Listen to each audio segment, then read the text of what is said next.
ಬೆಂಡೆಕಾಯಿ ಸಾರು ಸಾಂಬಾರು ಎಲ್ಲ ಮಾಡಿರ್ತೀರಲ್ಲ, ಒಂದು ಸಲ ಈ ರೀತಿಯಲ್ಲಿ ಬೆಂಡೆಕಾಯಿ ಕೊದ್ಲು ಮಾಡಿ ನಾಲಿಗೆ ರುಚಿಯನ್ನು ಮತ್ತೆ ಮತ್ತೆ ನೆನಪಿಸ್ತಾ ಇರ್ತದೆ. ಹಾಗಿದ್ರೆ ಇನ್ಯಾಕೆ ತಡ, ವಿಡಿಯೋ ಶುರು ಮಾಡೋದಕ್ಕಿಂತ ಮೊದಲು ಯಾರೆಲ್ಲ ನನ್ನ ಚಾನಲ್ಗೆ ಹೊಸಬರಾಗಿದ್ದರು ಅವರು ಚಾನಲ್ನ ಸಬ್ಸ್ಕ್ರೈಬ್ ಮಾಡೋದನ್ನು ಮರಿಬೇಡಿ. ಹಾಯ್ ಫ್ರೆಂಡ್ಸ್, ನಾನು ಗೀತಾ, ಮಂಗಳೂರು ಮಲ್ಲಿಗೆಗೆ ಸ್ವಾಗತ. ಇಲ್ಲಿ ನಾನೊಂದು ಪ್ಯಾನ್ ಇಟ್ಟಿದ್ದೇನೆ. ಆ ಪ್ಯಾನಿಗೆ ಸ್ವಲ್ಪ ಎಣ್ಣೆ ಹಾಕಿದ್ದೇನೆ. ಇಲ್ಲಿ ನಾನು ತೆಂಗಿನೆಣ್ಣೆ ಯೂಸ್ ಮಾಡ್ತಾ ಇದ್ದೇನೆ. ಅದು ಸ್ವಲ್ಪ ಬಿಸಿ ಆದಾಗೇ ಸಣ್ಣ ಸಣ್ಣದಾಗಿ ಕಟ್ ಮಾಡಿರುವಂತಹ ಬೆಂಡೆಕಾಯಿ ಹಾಕ್ತಾ ಇದ್ದೇನೆ. ಇಲ್ಲಿ ಬೆಂಡೆಕಾಯಿಯನ್ನು ನಿಮಗೆ ಬೇಕಾದ ರೀತಿಯಲ್ಲಿ ಕಟ್ ಮಾಡಿಕೊಳ್ಬೋದು. ಹಾಗೆಯೇ ಈ ಬೆಂಡೆಕಾಯಿಯನ್ನು ಚೆನ್ನಾಗಿ ಹುರಿಬೇಕು. ಅದರಲ್ಲಿರುವ ಲೋಳೆ ಅಂಶ ಎಲ್ಲ ಹೋಗಬೇಕು.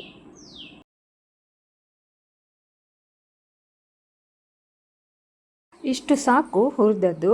ಇದನ್ನು ನಾವೊಂದು ಪಾತ್ರೆಗೆ ಹಾಕಿ ಬೇಯಲಿಕ್ಕೆ ಬಿಡಬೇಕು. ಬೆಂಡೆಕಾಯಿ ಬೇಯಲಿಕ್ಕೆ ಎಷ್ಟು ನೀರು ಬೇಕೋ ಅಷ್ಟು ಹಾಕಿದ್ದೇನೆ. ಜೊತೆಗೆ ಒಂದು ಸಣ್ಣ ನೀರುಳ್ಳಿಯನ್ನು ಕೂಡ ಕಟ್ ಮಾಡಿ ಹಾಕಿದ್ದೇನೆ. ಹಾಗೆಯೇ ಒಂದು ಸ್ವಲ್ಪ ಬೆಲ್ಲವನ್ನು ಕೂಡ ಹಾಕಿದ್ದೇನೆ. ಈ ಕೊದ್ಲಿಗೆ ಬೆಲ್ಲ ತುಂಬ ಇಂಪಾರ್ಟೆಂಟ್. ಹಾಗೆಯೇ ಸ್ವಲ್ಪ ಉಪ್ಪು ಕೂಡ ಹಾಕಿಕೊಳ್ತೇನೆ. ನಂತರ ಎಲ್ಲವನ್ನು ಚೆನ್ನಾಗಿ ಮಿಕ್ಸ್ ಮಾಡಿ ಬೇಯಲಿಕ್ಕೆ ಬಿಡಬೇಕು. ಇದು ಬೇಯ್ತಿರಲಿ, ಅಷ್ಟರಲ್ಲಿ ನಾವು ಇದಕ್ಕೆ ಬೇಕಾಗುವ ಮಸಾಲೆ ಪದಾರ್ಥವನ್ನು ರೆಡಿ ಮಾಡಿಕೊಳ್ಳುವ. ಇಲ್ಲಿ ನಾನೊಂದು ಸಣ್ಣ ಪ್ಯಾನ್ ತಗೊಂಡಿದ್ದೇನೆ. ಇದು ಸ್ವಲ್ಪ ಬಿಸಿ ಆಗಬೇಕು. ಇದು ಬಿಸಿ ಆಗ್ತಿದ್ದಾಗೆ ನಾನು 1 ಸ್ಪೂನಷ್ಟು ಇಲ್ಲಿ ಕುಚ್ಚಲಕ್ಕಿ ತಗೊಂಡಿದ್ದೇನೆ. ಇದನ್ನು ಚೆನ್ನಾಗಿ ಹುರಿಬೇಕು. ಕುಚ್ಚಲಕ್ಕಿ ಇಲ್ಲದಿದ್ದರೆ ಬೆಳ್ತಿಗೆ ಅಕ್ಕಿ ಕೂಡ ಇಲ್ಲಿ ಯೂಸ್ ಮಾಡ್ಬೋದು. ಈಗ ಇಲ್ಲಿ ಅಕ್ಕಿ ಪಟಪಟ ಅಂತ ಆಗ್ತಾ ಇದೆ, ಅಂದರೆ ಅಕ್ಕಿ ಎಲ್ಲ ಕೂಡ ಹರಳಿದೆ ಅಂತ ಅರ್ಥ. ಒಂದು ನೆನಪಿಟ್ಕೊಳ್ಬೇಕು, ಅಂದರೆ ಅಕ್ಕಿ ಕಪ್ಪು ಆಗುವವರೆಗೆ ಇದನ್ನು ಫ್ರೈ ಮಾಡಬಾರ್ದು. ಎಲ್ಲ ಅಕ್ಕಿ ಕೂಡ ಹರಳಿದೆ ಅಂದ ತಕ್ಷಣವೇ ಅದನ್ನು ತೆಗೆದಿಡಬೇಕು. ನಂತರ ಇಲ್ಲಿ ಅದೇ ಪ್ಯಾನಿಗೆ ಅರ್ಧ ಸ್ಪೂನಷ್ಟು ಜೀರಿಗೆ ಹಾಕಿ ಹುರಿತಾ ಇದ್ದೇನೆ. ಎಲ್ಲ ಪದಾರ್ಥವನ್ನು ಹುರಿಬೇಕಾದ್ರೂ ಆದಷ್ಟು ಲೋ ಫ್ಲೇಮಲ್ಲಿಟ್ಟೇ ಹುರಿಬೇಕು. ಜೀರಿಗೆ ಕೂಡ ಅಷ್ಟೇ, ಇನ್ನೇನು ಚಟಪಟ ಅಂತ ಹೇಳಲಿಕ್ಕೆ ಸ್ಟಾರ್ಟ್ ಆಗಬೇಕಾದ್ರೆ ಅದನ್ನು ತೆಗೆದಿಡಬೇಕು. ಹಾಗೆ ನಾನು ತೆಗೆದಿಟ್ಟಿದ್ದೇನೆ. ಈಗ ನೆಕ್ಸ್ಟ್ ಇದಕ್ಕೆ 1 ಸ್ಪೂನ್ ಸಾಸಿವೆ ಹಾಕಿ ಹುರಿತಾ ಇದ್ದೇನೆ. ಈಗ ಇದು ಕೂಡ ಅಷ್ಟೇ, ಕಲರು ಚೇಂಜ್ ಆಗಿದೆ, ಜೊತೆಗೆ ಚಟಪಟ ಅಂತ ಹೇಳ್ತಾ ಇದೆ. ಇದನ್ನು ಕೂಡ ತೆಗೆದು ಸೈಡಲ್ಲಿಡುವ. ನೆಕ್ಸ್ಟ್ 1 ಸ್ಪೂನಷ್ಟು ಕೊತ್ತಂಬರಿ ತಗೊಂಡಿದ್ದೇನೆ. ಇದನ್ನು ಕೂಡ ಲೈಟಾಗಿ ಹುರಿಬೇಕು. ಈಗ ಇದು ಕೂಡ ರೋಸ್ಟ್ ಆದದ್ದು ಸಾಕು. ಈಗ 1/4 ಸ್ಪೂನ್ ಮೆಂತ್ಯನ ಕೂಡ ರೋಸ್ಟ್ ಮಾಡಿ ಹಾಕಿದ್ದೇನೆ. ಇದನ್ನು ಜಾಸ್ತಿ ಹೊತ್ತು ಬಿಸಿ ಮಾಡುವಾಗಿಲ್ಲ, ಜಸ್ಟ್ ಹಾಕಬೇಕು ಹಾಗೆ ತೆಗಿಬೇಕು. ಅಥವಾ ಗ್ಯಾಸ್ ಆಫ್ ಮಾಡಿ ಆ ಪಾತ್ರೆ ಏನು ಬಿಸಿ ಇರ್ತದೆ ನೋಡಿ, ಅದರಲ್ಲಿ ರೋಸ್ಟ್ ಮಾಡಿದರೆ ಸಾಕು. ಈಗ ಇಲ್ಲಿ ನಾನು ಮೆಣಸು ಹುರಿತಾ ಇದ್ದೇನೆ. ಇದು ನಿಮ್ಮ ಖಾರಕ್ಕೆ ಎಷ್ಟು ಬೇಕೋ ಅಷ್ಟು ಮೆಣಸು ತಗೊಂಡು ಹುರಿರಿ. ಈಗ ಇದು ರೋಸ್ಟ್ ಆದ ಸಾಕು, ಇದನ್ನು ತೆಗೆದಿಡುವ. ನೆಕ್ಸ್ಟ್ ಇದಕ್ಕೆ ಕಾಯಿ ತುರಿ ಹಾಕ್ತಾ ಇದ್ದೇನೆ. ಜೊತೆಗೆ ಅರ್ಧ ಕಟ್ ಮಾಡಿರುವಂತಹ ನೀರುಳ್ಳಿ, ಹಾಗೆಯೇ 2 ಎಸಳಿನಷ್ಟು ಕರಿಬೇವು ಸೊಪ್ಪು ಕೂಡ ಹಾಕ್ತಾ ಇದ್ದೇನೆ. ಈಗ ಇದೆಲ್ಲವನ್ನು ಚೆನ್ನಾಗಿ ರೋಸ್ಟ್ ಮಾಡಬೇಕು. ರೋಸ್ಟ್ ಮಾಡಬೇಕಾದ್ರೆ ಲೋ ಫ್ಲೇಮಲ್ಲಿ ಇಟ್ಕೊಂಡೇ ರೋಸ್ಟ್ ಮಾಡಿ. ಈ ರೀತಿ ಕಾಯಿ ತುರಿಯನ್ನು ರೋಸ್ಟ್ ಮಾಡಿ ಮಸಾಲಕ್ಕೆ ಹಾಕೋದ್ರಿಂದ ಇದರ ರುಚಿಯೂ ಚೆನ್ನಾಗಿರ್ತದೆ, ಜೊತೆಗೆ ಪರಿಮಳ ಕೂಡ ತುಂಬ ಚೆನ್ನಾಗಿರ್ತದೆ. ನಾನಿಲ್ಲಿ ಎಲ್ಲವನ್ನು ಡ್ರೈ ರೋಸ್ಟ್ ಮಾಡಿದ್ದು, ನೀವು ಬೇಕಿದ್ದರೆ ಸ್ವಲ್ಪ ಎಣ್ಣೆ ಹಾಕಿ ಕೂಡ ಮಾಡ್ಬೋದು.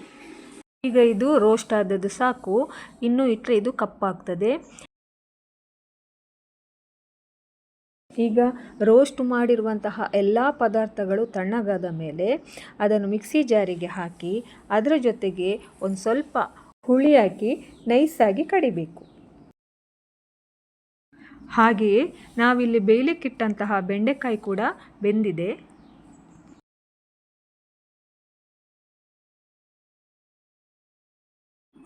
ಈಗ ಇದಕ್ಕೆ ನಾವು ಕಡೆದಿಟ್ಕೊಂಡಂತಹ ಮಸಾಲೆಯನ್ನು ಹಾಕಬೇಕು. ಹಾಗೆ ನೀರು ಹಾಕಿ ಚೆನ್ನಾಗಿ ಮಿಕ್ಸ್ ಮಾಡಬೇಕು. ಇದಕ್ಕೆ ಇನ್ನೂ ಸ್ವಲ್ಪ ನೀರು ಹಾಕ್ತಾ ಇದ್ದೇನೆ.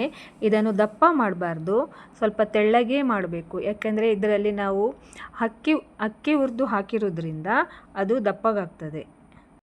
ಹಾಗೆ ಸ್ವಲ್ಪ ಅರಿಶಿನ ಹುಡಿಯನ್ನು ಹಾಕಿ ಕಲಸ್ತಾ ಇದ್ದೇನೆ. ಇಷ್ಟು ಆದಮೇಲೆ ಇದನ್ನು ಮುಚ್ಚಳ ಮುಚ್ಚಿ ಕುದಿಲಿಕ್ಕೆ ಬಿಡಬೇಕು. ನಾವಿಲ್ಲಿ ಎಲ್ಲ ಉರಿದಿರುವ ಪದಾರ್ಥಗಳನ್ನು ಹಾಕಿರುವುದರಿಂದ ಇದರ ಬಣ್ಣ ಈ ರೀತಿ ಬರ್ತದೆ. ಈಗ ಇಲ್ಲಿ ನೋಡಿ, ಇದು ಕುದಿ ಬರಲಿಕ್ಕೆ ಸ್ಟಾರ್ಟ್ ಆಗಿದೆ. ಈಗ ಒಂದ್ಸಲ ಸೌಟ್ ಹಾಕಿ ಚೆನ್ನಾಗಿ ಕಲಿಸ್ಬೇಕು. ಹಾಗೆ ಉಪ್ಪು ಹುಳಿ ಸಿಹಿ ಎಲ್ಲ ಸರಿಯಾಗಿದೆ ಅಂತ ಒಮ್ಮೆ ಚೆಕ್ ಮಾಡಿಕೊಳ್ಬೇಕು. ಯಾಕೆಂದರೆ ಈ ಕೊದ್ಲಿಗೆ ಉಪ್ಪು ಹುಳಿ ಖಾರ ಸಿಹಿ ಎಲ್ಲವೂ ಸಮ ಪ್ರಮಾಣದಲ್ಲಿದ್ರೇ ರುಚಿ. ನಂತರ ಮತ್ತೆ ಮುಚ್ಚಳ ಮುಚ್ಚಿ ಇದನ್ನು ಕುದಿಲಿಕ್ಕೆ ಬಿಡಬೇಕು. ಈಗ ನೋಡಿ, ಒಳ್ಳೆ ಕುದಿ ಬರ್ತಾ ಉಂಟು. ಬೆಂಡೆಕಾಯಿ ಆಲ್ರೆಡಿ ನಾವು ಹುರಿದಿರೋದ್ರಿಂದ ಮತ್ತೆ ಜಾಸ್ತಿ ಹೊತ್ತು ಅದನ್ನು ಬೇಯಿಸುವ ಅವಶ್ಯಕತೆ ಇರುವುದಿಲ್ಲ. ಈಗ ಇದಕ್ಕೊಂದು ಚಿಕ್ಕದಾಗಿ ಒಗ್ಗರಣೆ ಕೊಟ್ಟರೆ ಬೆಂಡೆಕಾಯಿ ಕೊದ್ಲು ರೆಡಿ ಆಗ್ತದೆ.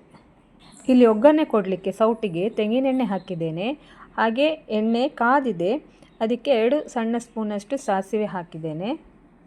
ಮತ್ತು ಜೊತೆಗೆ 1 ಎಸಳಿನಷ್ಟು ಕರಿಬೇವು ಹಾಕಿದ್ದೇನೆ. ಇದನ್ನು ಪದಾರ್ಥಕ್ಕೆ ಒಗ್ಗರಣೆ ಕೊಟ್ಟರೆ ನಮ್ಮ ಬೆಂಡೆಕಾಯಿ ಕೊದ್ಲು ರೆಡಿ ಆಗ್ತದೆ. ಫ್ರೆಂಡ್ಸ್, ಈ ರೆಸಿಪಿ ನಿಮಗೆ ಇಷ್ಟ ಆಗಿದೆ ಅಂತ ಭಾವಿಸ್ತೇನೆ. ಇಷ್ಟ ಆದಲ್ಲಿ ಒಂದು ಲೈಕ್ ಕೊಡಿ, ಹಾಗೆ ಶೇರ್ ಮಾಡಿ. ಹೊಸಬರು ಯಾರಾದರೂ ಚಾನಲ್ನ ನೋಡ್ತಿದ್ದಲ್ಲಿ ನನ್ನ ಚಾನಲ್ನ ಸಬ್ಸ್ಕ್ರೈಬ್ ಮಾಡೋದನ್ನು ಮರಿಬೇಡಿ. ಹಾಗೆ ರೈಟ್ ಸೈಡಲ್ಲಿರುವ ಬೆಲ್ ಐಕನ್ ಕೂಡ ಕ್ಲಿಕ್ ಮಾಡಿ. ಮತ್ತೊಂದು ಹೊಸ ವಿಡಿಯೋದೊಂದಿಗೆ ನಿಮ್ಮ ಮುಂದೆ ಬರ್ತೇನೆ. ಅಲ್ಲಿವರೆಗೆ ಟೇಕ್ ಕೇರ್, ಬಾಯ್.